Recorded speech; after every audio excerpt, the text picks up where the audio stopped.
Mystery Time. Tonight, Mystery Classics. Stars Laurence Olivier in The Suicide Club. So he died after all. Was it murder and suicide? Or murder and accidental death?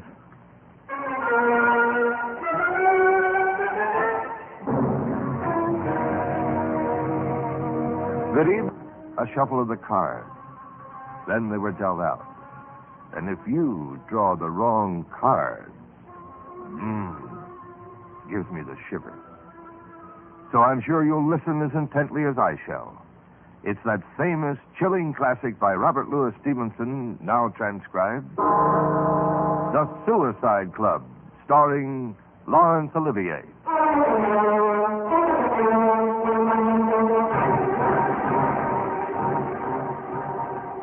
This is the story of a frightening adventure. I do not propose to tell you my name, and after you've heard the story, you will perhaps understand why not. One night, in an oyster bar not far from Leicester Square. What's on earth that fellow doing over there? The one who's just come in. Huh? It seems to be with those two commissionaires. Each got a dish of something or other, haven't they? Seem to be offering everyone something to eat.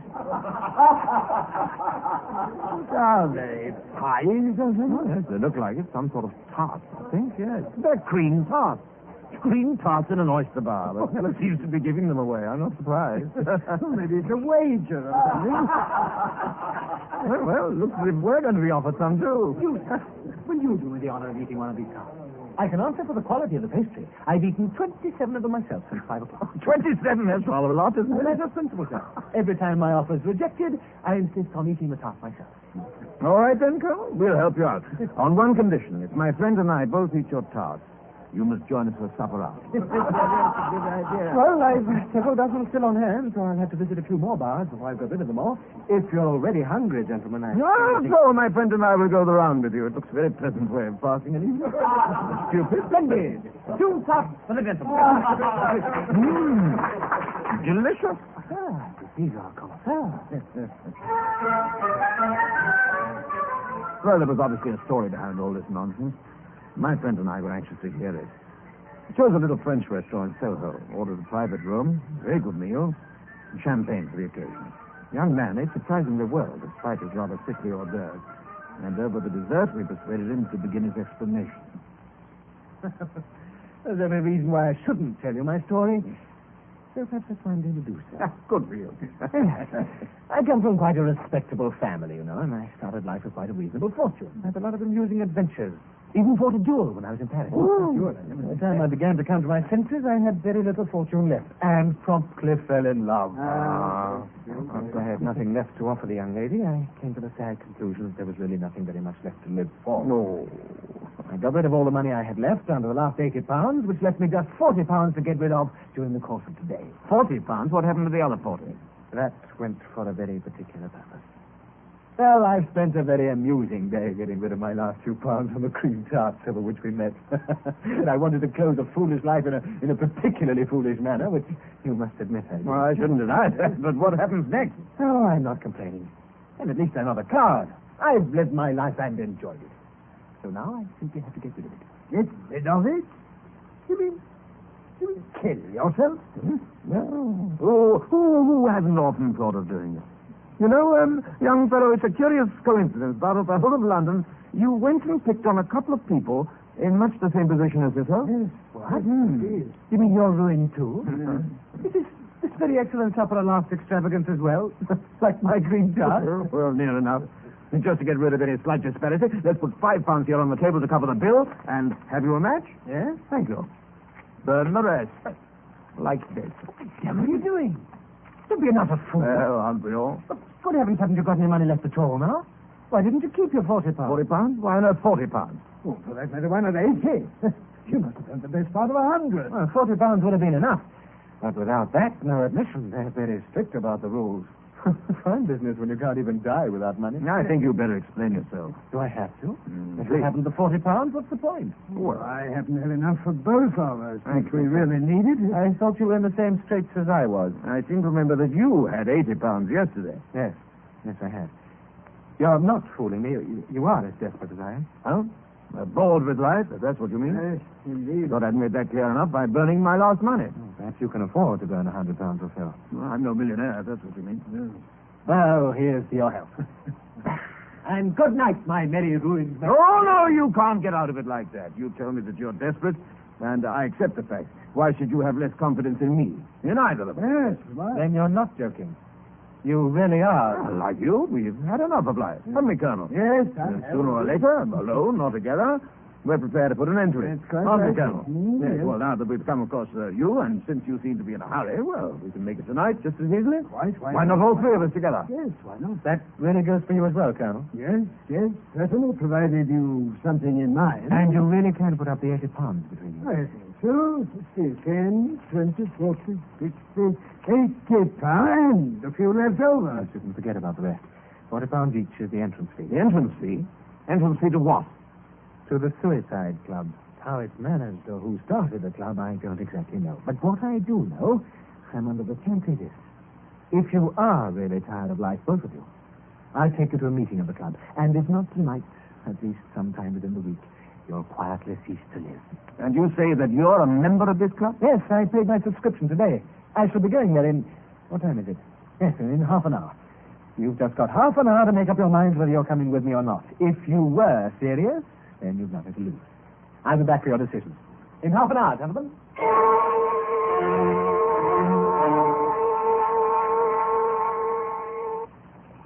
Now, you have made up your minds, both of you. You don't want to draw back while there's still time. No, we're not in the habit of drawing back, either of us. No. Very well, then. We'll take a four-wheeler. Cab! Wait, sir. Drive us to the address on this piece of paper. Very good, sir. After you, gentlemen.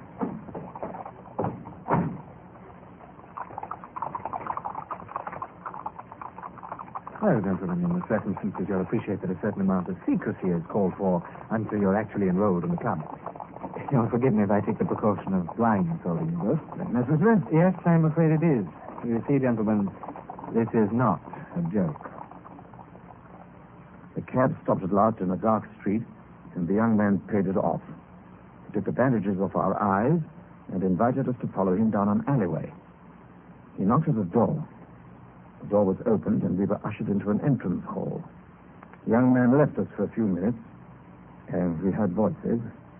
At last, an inner door was opened, and we found ourselves in the presence of the president of the club. Sit down, gentlemen. I'm told you wish to see me. We wish to join your club, sir. The Suicide Club. Forgive me, gentlemen. You appreciate I have to take precautions.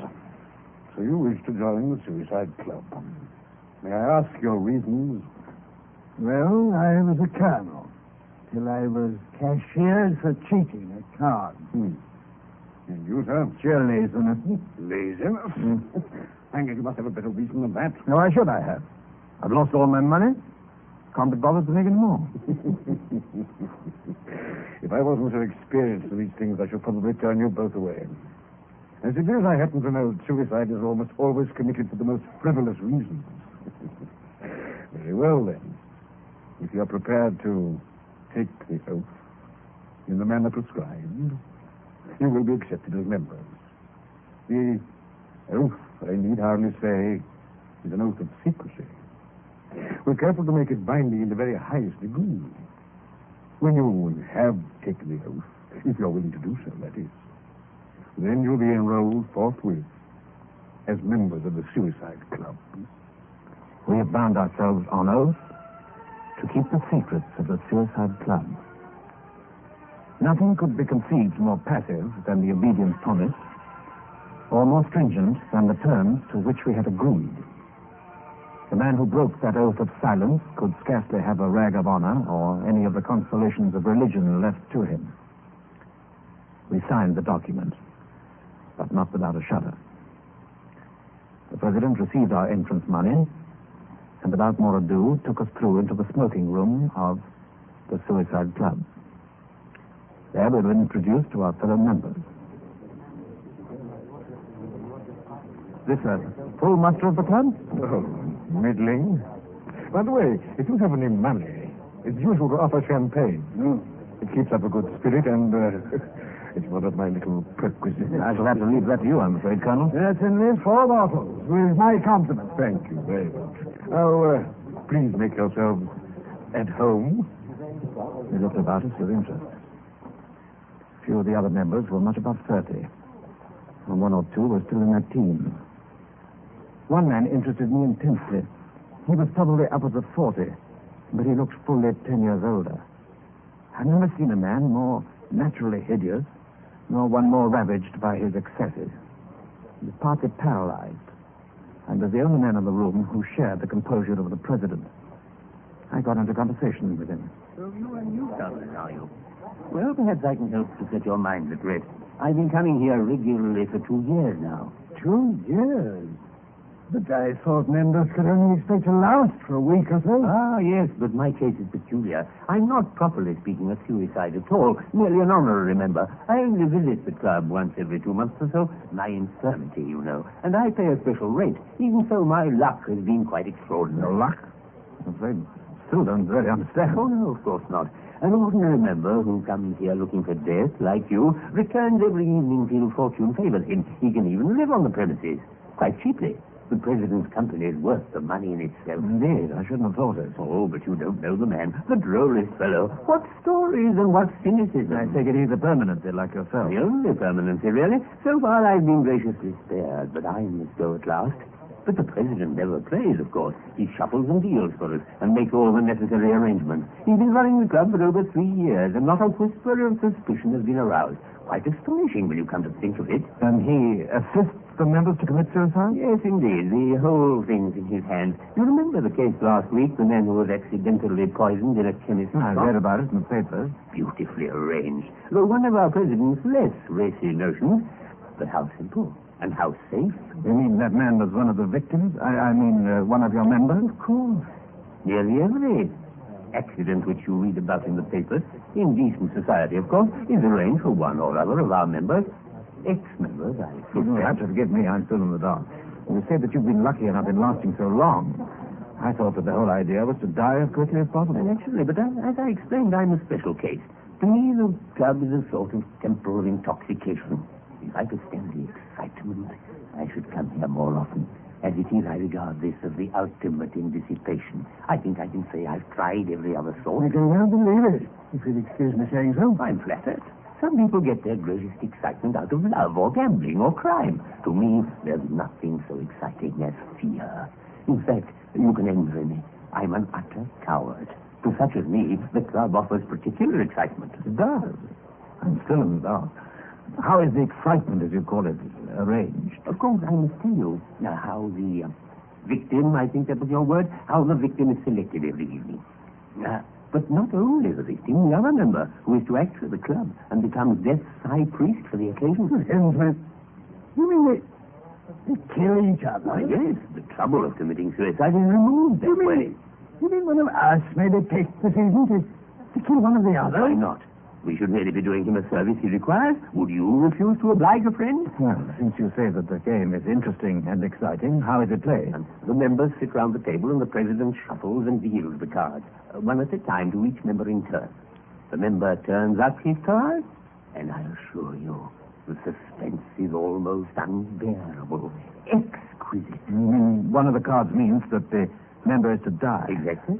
The ace of spades is the card of death. And the card that turns him into a murderer? We prefer to say, appoints him official of the night. That's another ace. The ace of clubs.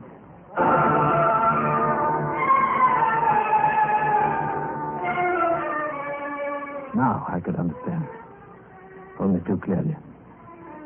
The man sitting by himself in the window, his head hanging, hands thrust deep in his trouser pockets, pale and sweating with fear. A wreck in soul and body. I could understand the cynical smile on the face of the president, the only one in the room who had nothing to lose by the game, who charged each man the price of his death or the hire of the killer. At last, we met again the man who had brought us to the club, the young madman of the cream tarts. Is this your first night here as a member? I take it that it is. Yes, as I say, quite a few of my friends have been members in the past. That's how I came to hear about it, while they were waiting for their ace of spades.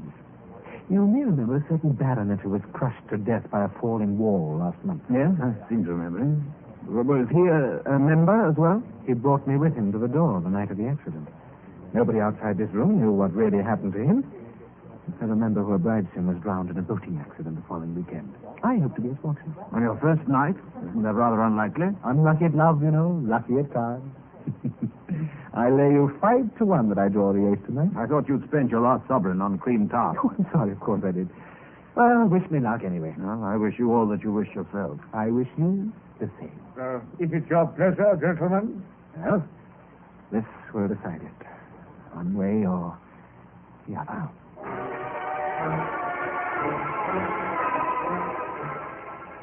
A pair of folding doors had been thrown open, and the whole room full of men began to pass into the next room.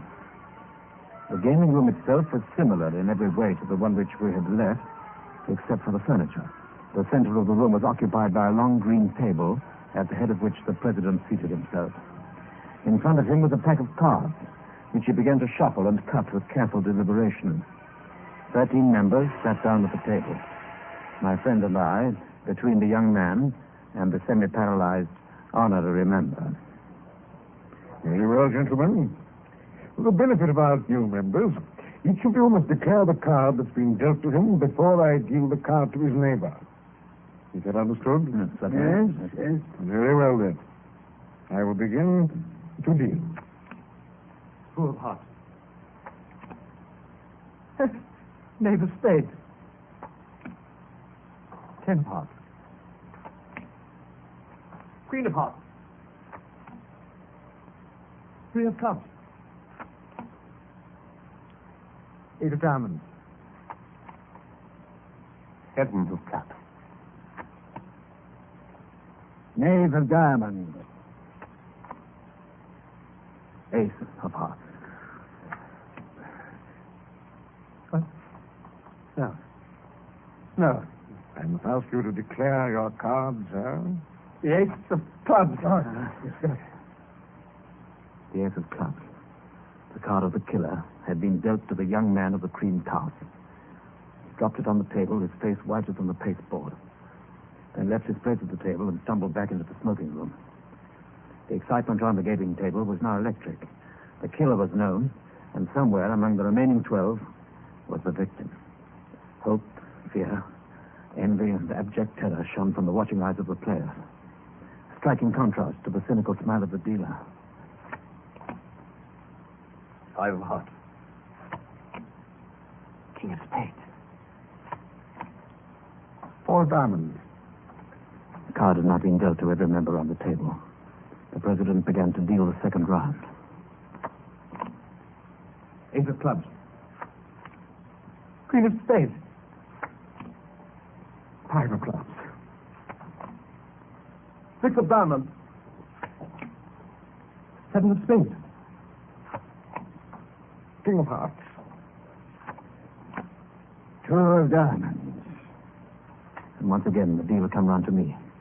As I turned my card on the table, my heart was pounding in my chest. 10 of hearts. And now it was the turn of my neighbor, the honorary member. The ace of spades. No, no, I don't want to die. I don't want to die.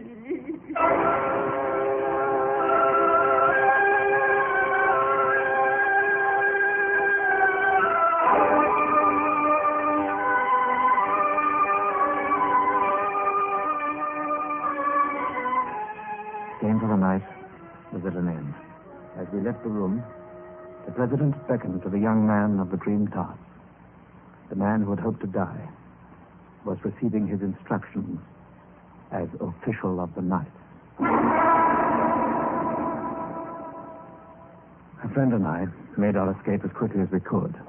We hailed a hansom cab which took us back to our homes and back to some degree of sanity. Next morning, my friend came round to call on me after breakfast. Well, have you seen it? In this morning's paper? No? What? I haven't looked at the papers yet. Then read this.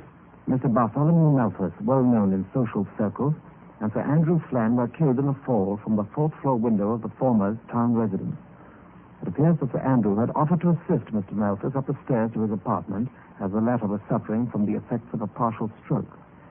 On emerging from the lift, it is thought that Mr. Malthus must have been seized with an attack of giddiness, which caused Sir Andrew to lead into an open window at the end of the corridor. It is thought that one of the gentlemen must then have stumbled, and that the other, in trying to save him, was dragged through the window in his turn. The honorary member, and the young man with the cream top. So he died after all. Was it murder and suicide? Or murder and accidental death? I wonder. Whatever it was, the world can spare them. Both of them. Yes. And only one thing lacking to make it poetic justice. You mean the president? Yes. The president of the Suicide Club.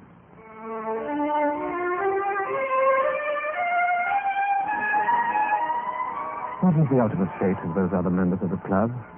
Whether the club is still in existence, or whether the murderer whose brain conceives it came to a violent end in turn, that is something I shall never know. All I know is this, that I never read of a fatal accident in the papers now, without wondering whether it was an accident, or just one further member of an association of madmen whose £40 had been paid to join the Suicide Club.